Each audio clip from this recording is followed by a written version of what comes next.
همه اصولش باید رعایت کنی. و یک که این صاف باید باشه، دو این بیه اونطوری، یعنی اگه خورده بره بالا بیا پایین نگاه.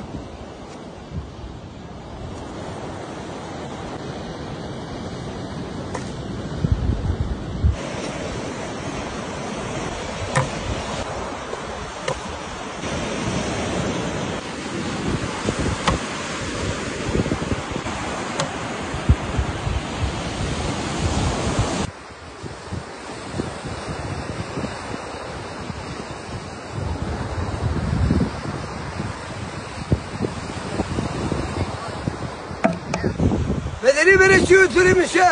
به خاطر موقع که پرت بکنیم یه اونطوری میشه. اگه این راست نگاه، اگه این راست بیا نگاه چقدر قشنگ میه.